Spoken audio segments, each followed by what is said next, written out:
እቶም ብጽምዶ ዝዋጉና ዘለው ጸላእቲ ያቀዲሞም ስለያዋ ሓበሬታ ነይርዎም እዩ ክብሉ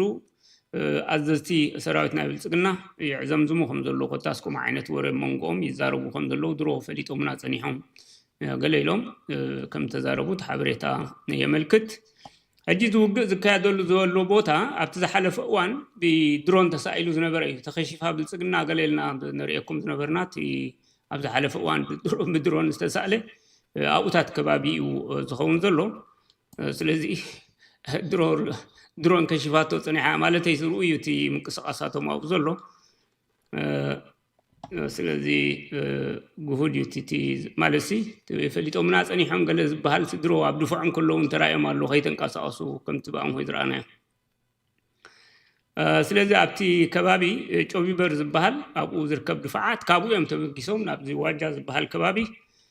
ተበጊሶም ነይሮም ንምዝኻር ዝኣክልቲ ናይ በኣም ሆይ ቪድዮ እቲ ቦታ ናይ ምዃኑ ምርኣይ ዝኣክል ተኸታተልዎ እዚ እቲ ድፍዓት በኣም ሆይ ኣብ ዝቀደመ እዋን ልዕልናዮ ዝነበርና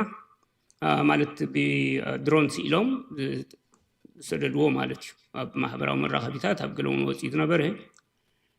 እዚ እቲ ድፍዓት ናይ ብልጽግና ካብ ዝተበጊሶም እዮም ናብ ዝንብሎ ዘለና ናብ በዓል ዋጃ ዝበሃል ከባቢ ናብ ገጾም ክኸዱ ተበጊሶም ነይሮም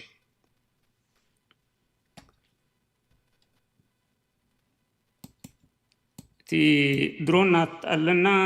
በቃ ቴክኖሎጂ ፍሉዩ ከም ናይ ቀደማ ኣይኮነን ገለ ዘይሉ ዝምካሕ ዝነበረ ስርዓት ብልጽግና ናይ በይኑ ከም ዘይኮነ ተጋሂድሉቲ ቴክኖሎጂ ብዝኾነ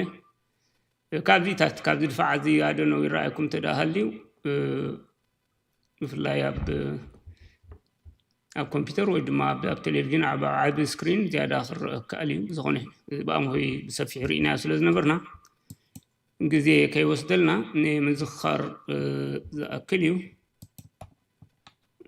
ዝተወከኑ ብሎም እዚ ያ ስለዚ ትሪኦ ዘለኹም ማለት እዚ ልፋዓት ክሎዝ ኣፕ ዶ መፂና ህለት ይረኣየኩም ኣሎ እቶም ወታሃደራት ገለብኡ ቴንዳታት ገለ ተኺሎም ዝኾነ ካብዚ ድፋዓት ዘዮም ተበጊሶም እንተኾነ ግን ገሊኡ ቦታታት ገዲፎም ኣብ ካልእ ቦታ ማለት እዩ ኣብ ዝነሰሳርሉ ዘይኮነ እዞም ፋኖ ዝሓዝሎም ቦታ ከም ዘሎ እዩ ዝሕበር ካልእ ብወገን ቤንሻንጉል ጉሙዝ እውን ስርዓት ሰራዊት ብልጽግና ይቕጥቀጥ ከም ዘሎ ኣብኡን ቀጻሊት ወታሃደራዊ ስርሒታት ኣብ ዝሓለፈ እዋን ብምሕዝነት ገብርዎ ከም ዘሎ እቶም ሓይልታት ናይ ቤንሻንጉል ምስ ፋኖ ኮይኖም ሓበሬታ ነይሩ እዩ ስለዚ ኣብኡን ብቐጻሊ ይህረሙ ከም ዘለው እቲ ሓበሬታ ዘረድእ ስለዚ ብኩላ ባልባል ትብል ዘላ ናይ ብልጽግና ግንባር ካብዚ ናይ ውግእን ወጥርን ኣርእስቲ ከይወፃና ማሕበራዊ መራኸቢታት ናይ ኢትዮጵያ እዚ ብቐጻልን ውግእ ጥዕም ግድፍ እናበለ ዝማታእ ዘሎ ስርዓት ብልጽግና በቲ ብዞም ሓይልታት ተፈጢሩ ዘሎ ምሕዘነታዊ ግንባር በቲ ጽምዶ ኣብ ክቱር ራዕድን ፍርሕን ከም ዝርከብ ይገልጹ ኣለዉ ንኣብነት ኣብቲ ከባቢኦም ማለት እዩ ወረ ሻዕብያ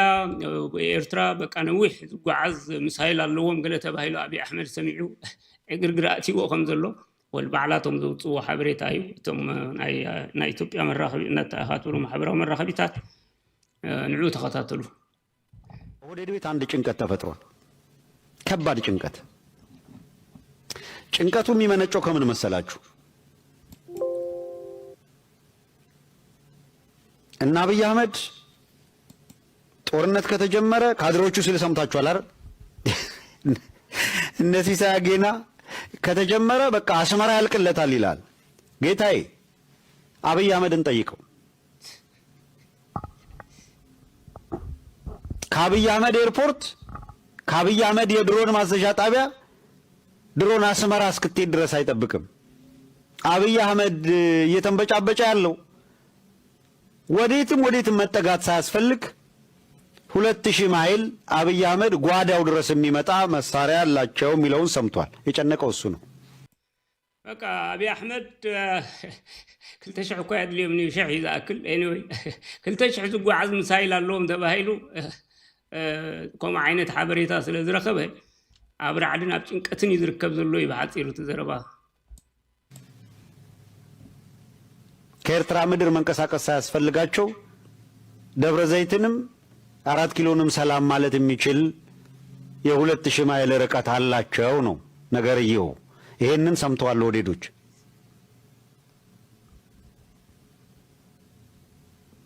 ጀምረ ድምጥ ማጣጠፋለሁ ስትል ከየት መጣ? አንዴ ግብጽ ናት ይላሉ፣ አንዴ እንትና ናት፣ አንዴ ሳውዲ አረቢያ ነው፣ አንዴ በዚህ ገብቶ ነው ውስጥ በቃ የሚንበጫበጩት እሱ ነው። እቺ ምንድነው የምንድነው የሞርተር ነው የምናምን ጫፍ አስረውባት የሚልኳት ድሮን አለች። አጥፍቶ ጠፊ ድሮኖች አብይ ማዕት ድሮኖች ደርድሮ ድሮን የሌለው ማን ነው? አሁን ባለው ሁኔታ ምንም ደጋግመን እያሳየናቸው እኮ ነው። ባይዘዌ በጣም በሚደንቅ ሁኔታ አንድ ነገር ልንገራችሁ። በቀደም የድሮን እንቅስቃሴን በተመለከተ ቀረጻ እያደረጉ የጠላት አሰላለፍ አካሄድን በተመለከተ በደንብ ነው ክትትል የሚደረገው። እንቅስቃሴው በሙሉ ይቃኛል። ይሄንን የተከታተሉ አካላት ቪዲዮን ላኩልንና ቪዲዮን አሳየን። إذا قد ما بينا هنريد سنحنا مالتي وعجي سيماني ودرون ده يبلو كله كم ده عنتو يدورنا وكل جدين دقاقمه في درون بقى تكنولوجيا نحنا أطرح يزلنا دي أتوم ما بحمساتات أب سوساتات أب تسعات يمدلو قال ما ليه هلولو يدل سرعة ولسقنا بزخانة درون كل سبع له يلون كما أبنتي التوصل لنا يتقدم بينا هنريد سنحنا تدفعاتهم كي ترفت يسلاوي ስራሓት ዝተኻየደሉ አርኢናኩም ነርና ይዘሎ። በእውነት ነው የምነግራችሁ። በሳተላይት ቴሌቪዥን ያንን የድሮን ቅኝቱን በተመለከተ የሰራነው ፕሮግራም የዛን ዕለት ማታ በሳተላይት ቴሌቪዥኑ ያሳየ ነው። ካምፖቹን አይታችኋል። ያው ወታደሮች ምናምን እንቅስቃሴ ሲያደርጉ በሙሉ ዘሴም ዴይ ትእዛዝ ተሰጥቶ ሌሊቱን እዛ እንዳታድሩ ተብለው ሌሊት ነው የተጓጓዘው። ቦታ ቀየራ ወታደሩ ሽዑ በቃቲ ምስተዘርግሐት ሓበሬታ ከም ትሰምዕዎ ዘለኹም በቃቲ ምስተራይ ብድሮን ተሳኢሉ ተዘርጊሑ ኣብ ሳተላይት ኣብ ገለ ምስተፈነወ በቃ ለይቲ ምድሪ ቦታ ቀይሩ ኢሎሞም ገለ ይዝብል ዘሎ የቀየረበትንም ደግሞ ሰላም እያሉለት ነው። ከዛ ከሁለት ቀን በኋላ ደግሞ መመሪያ ወጡ። መመሪያው ምን የሚል ነው? ለምንም ዓላማ ምንም አይነት ድሮን መጠቀም አይቻልም። ካሁን ደሓር መምርሒ ውፅኦም በቃ ድሮን ዝበሃል ንዝኾነ ንመርዓ ዋላ ንኻልእ ዝኾነ ፊልም ገለ ክገብሩን ክጥቀሙ የብልኩምን ኢሎም መምርሒ ውፅኦም ኣለዉ እዩ ዝብል። ለሰርግም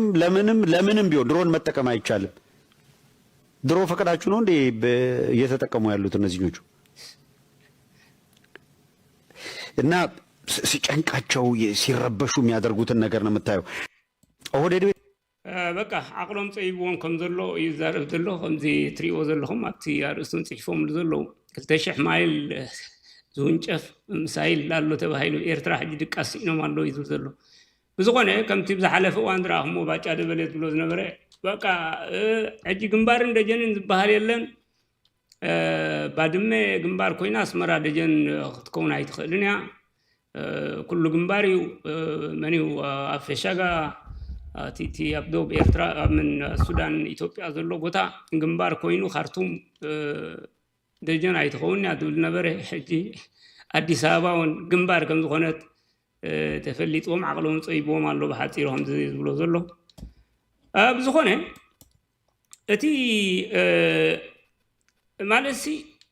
ሃለዋቶም ኣጥፊኦም ከም ዘለዉ እቶም ብልፅግና ዘርእየካ ካልእ ብጣዕሚ ዝገርም እዩ። እቶም ወታደራት ኩሎም ፈኪሮም ዝኩሉ ዓመታት ማለት 3 ዓመት ገለ ሙሉእ ሕጂ ግን ኣምባሳደራት ስርሖም ገዲፎም ኣብቲ ናይ ወታደራዊ ኣብቲ እንዳመፀገኒ ገለ ከይዶም በዓል ዲና ሙፍቲ ከይተረፈ በቃ ተጠንቀቁ ኣይትምፁና ዓይነት ናይ ፍርሒ እዩ ነው ልካ ከምዚ ክበሃል ፀንሐ ንዕኡ ተወሳኺ ዝድራዕ ሓበሬታ ኣለዎ። ሓደ ስእሊ እውን ኣሎ ሕፅር ዝበለ ተኸታተሉ። ብጣዕሚ እዮም ዝገርሙኻ ኣበየናይ ደረጃ ወዲቖም ከም ዘለዉ እንዳ ብልፅግና ዝገርም እዩ። ስምዕዎ ናይ ዲና ሙፍቲ ከዓ አምባሳደር ይዋ ዝበሃል ይህን ያየ ጠላት መጠንቀቅ አለበት። ይህን ይው አየሁ ወሳኝ ናቸው እነዚህ መሳሪያዎች ይሄ ሁሉ የተመረተው የኢትዮጵያን ብሔራዊ ጥቅም ለመጠበቅ የኢትዮጵያን አንድነት ለመጠበቅ የኢትዮጵያን ነጻነት ለመጠበቅ ባንዳና ባዕዳን ለማጥፋት ስለሆነ ይሄን እያዩ ሊጠነቀቁ ይገባል ይላል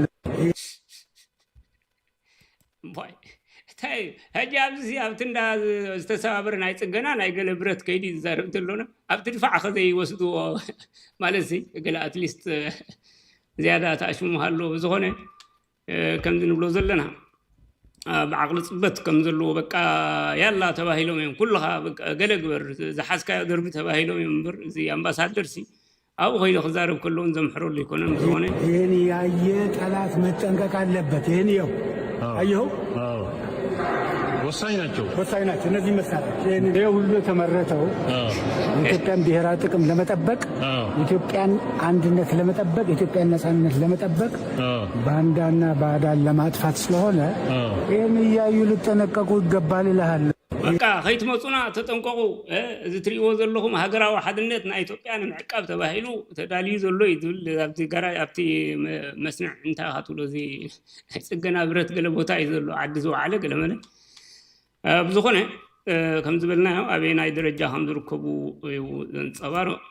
سرعة بالسجن بحصير وأنا بدي سابا قبل على إرتراويان تجارون سفيح قفاخ كايت مخانو من جتات حبي رومارلو